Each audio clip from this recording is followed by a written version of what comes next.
안녕하십니까. 세계경전 훈독 시간입니다. 제목을 율법을 넘어서라는 제목을 세계경전에서 여러 세계경전들 중에 율법에 관한 것을 지난 시간에 십계명이라는 제목으로 말씀을 드렸고, 그것을 넘어서 또 여러 가지를 살펴보도록 하겠습니다. 율법은 하나님의 이르는 길을 안내하지만 많은 종교 전통에서 거룩한 삶의 이상은 율법의 경계 너머에 있습니다. 그러므로 율법은 속박을 벗어나게 하는 가르침인 동시에 또한 하나의 속박일 수 있습니다. 예를 들어 바울은 교훈적이긴 하나 여전히 구속적인 모세의 율법을 예수 그리스도를 통해 얻을 수 있는 구원의 은총과 대조하였습니다.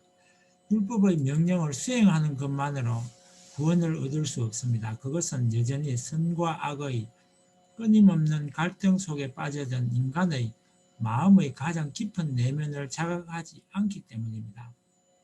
그러므로 율법은 기껏해야 예비적인 가치를 지닐 뿐입니다.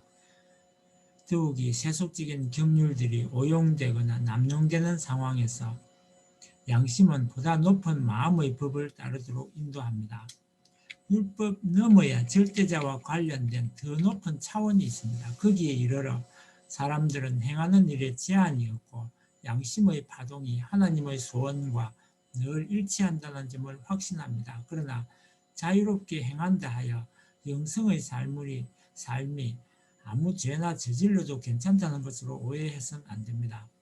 완전히 자유롭다 하더라도 여전히 천적인 기준과 원리들이 있는 법입니다.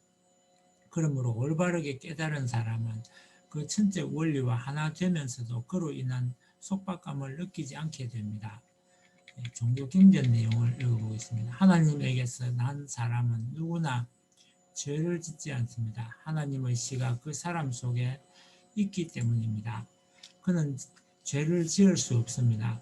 그가 하나님께로부터 났기 때문입니다. 요한 1서 내용입니다. 그 다음에 자이나교의 수트라를 보겠습니다. 깨달음으로 충만한 자는 결코 어떤 악행에 탐닉하지 않을 것입니다. 그의 양심은 진리로 완전하게 비추어진 지성에 의해 인도되기 때문입니다. 기독교의 예레미야 내용을 읽어보겠습니다. 그날 내가 이스라엘 가문과 맺을 계약이란 그들의 가슴에 새겨줄 내 법을 말합니다. 내가 분명히 말해둡니다. 그 마음에 내 법을 새겨주어 나는 그들의 하나님이 되고 그들은 내 백성이 될 것입니다. 그러나 내가 그들의 잘못을 다시는 기억하지 아니하고 그 죄를 용서하여 주리니 다시는 이웃이나 동기끼리 서로 깨우쳐 주며 여호와의 심정을 알아들이자고 하지 않아도 될 것이며 높은 사람이나 낮은 사람이나 내 마음을 모르는 사람이 없으리라. 이는 내 말이라 어김이 없다. 예레미야 내용입니다. 이번에는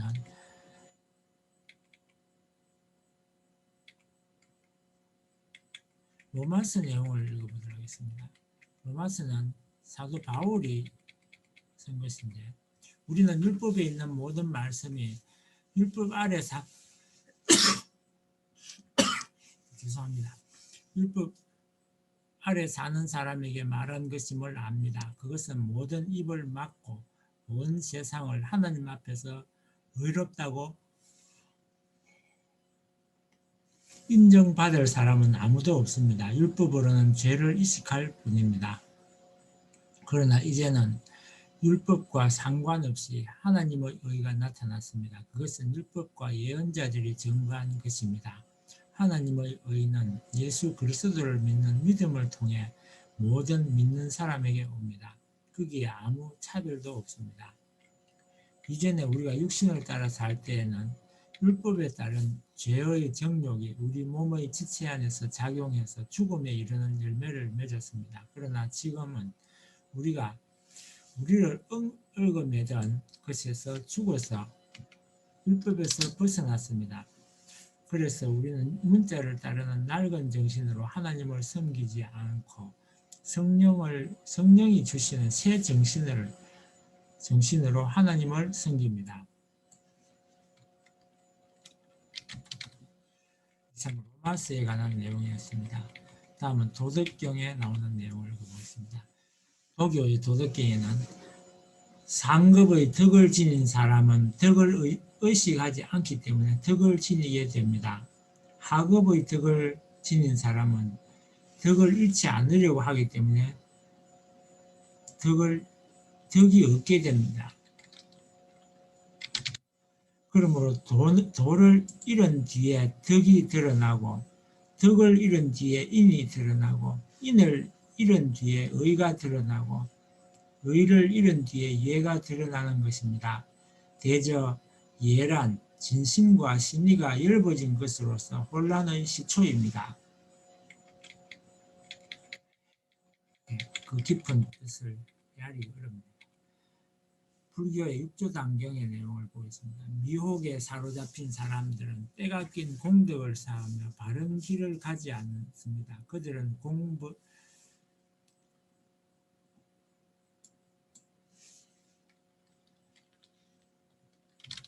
공법을 찾는 것과 바른 길을 가는 것이 같다고 여깁니다. 비록 탁발에 응하고 보시를 하는 그들의 공덕이 실로 무한하다 할지라도 죄악의 궁극적인 원천이 그들의 마음속에 삼독이 있다는 것을 알지 못합니다.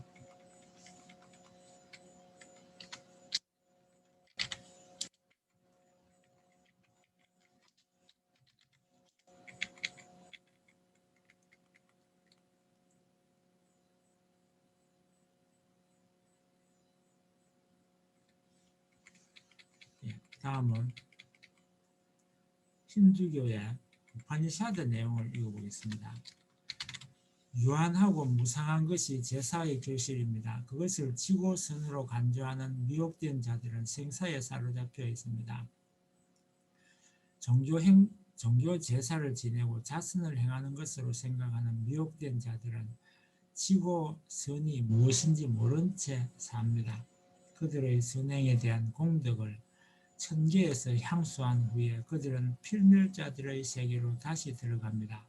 그러나 자기를 제어한 지혜로운 자들, 영혼에 만족하며 고요하고 외진 곳에서 명상과 고행을 실천하는 자들은 모든 불순함을 떨쳐버리고 불멸에 이르는 해탈의 길을 통해 참으로 존재하는 것, 불변의 자아를 실현합니다.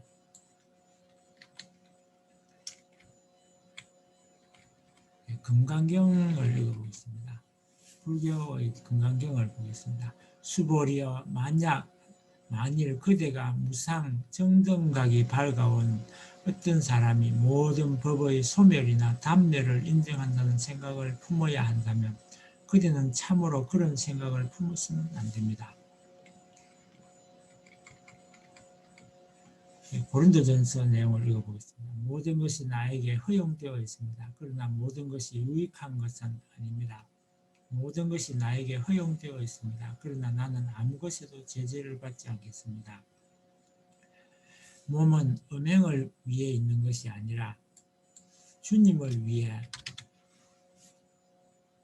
하나님께서 주님을 살리셨으니 그 권능으로 우리도 살리신 것입니다. 말씀 선집을 읽어보겠습니다. 참사랑으로 가정교회를 완성하면 천국에 들어가는데 문을 몰라서 동쪽, 서쪽 12진주문을 거꾸로 들어가도 오케이입니다. 졸면서 들어가도 오케이입니다. 얼마나 자유롭습니까? 참사랑은 법을 초월합니다. 이런 특권을 가진 참사랑을 이제 알았습니다. 이제 알았으나 실천하면 여러분들은 천국에 다 갈 수 있습니다. 몸과 마음이 하나 되면 우주가 전부 우주의 축소체입니다. 몸과 마음이 하나 되면 다 아는 것입니다. 배울 필요 없습니다. 인간이 어떻게 살아야 하는가를 가르칠 필요가 없습니다. 윤리 도덕이 필요 없습니다. 참새 세계에 동물 세계에 무슨 윤리 도덕 교육을 합니까? 자기들끼리 다 보호하고 생리적으로 자기 족속을 연결시켜서 살 줄 아는데 만물의 영장인 인간은 왜 몸과 마음이 싸웁니까? 타락되었기 때문에 싸움이 벌어지는 것입니다. 지금의 역사를 보더라도 인륜 도덕은 마음에서부터 비롯된 것입니다. 언제나 올바른 마음을 가지고 일을 행하여서 양심의 가책을 받지 않는 사람은 그 무엇도 무섭지 않습니다. 아무리 악한 세계의 폭군 앞에 가더라도 당당한 것입니다.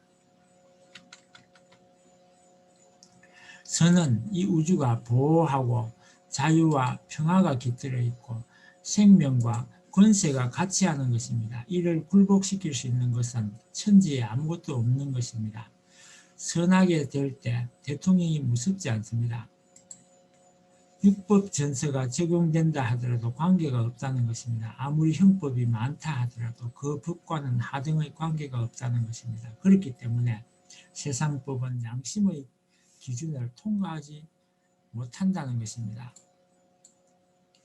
즉 세상의 법은 선의 권한을 침범할 수 없다는 결론이 나오는 것입니다.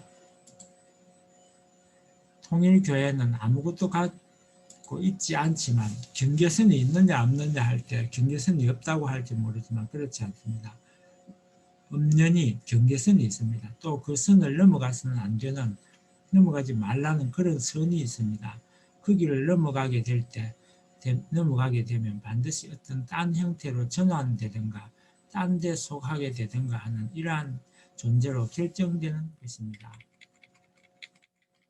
나는 비밀스러운 힘을 가지고 있습니다. 하나님의 가슴을 파고 들어가도 하나님이 성내지 않고 좋아하는 비밀을 가지고 있습니다. 그게 무엇일까? 이상적인 참사랑입니다. 하나님이 그런 공식을 적용한 것입니다. 모든 것을 공식적으로 하게 되어 있습니다. 수학으로 모든 우주를, 자연과학도 풀어내는 공식이 있는데 사랑의 세계에 그런 공식이 없겠습니까? 그런 유니트가 없으면 세계의 땅 끝에서 오는 사람 전부를 무엇으로 조종합니까? 오늘은 여기까지 하고 마치겠습니다.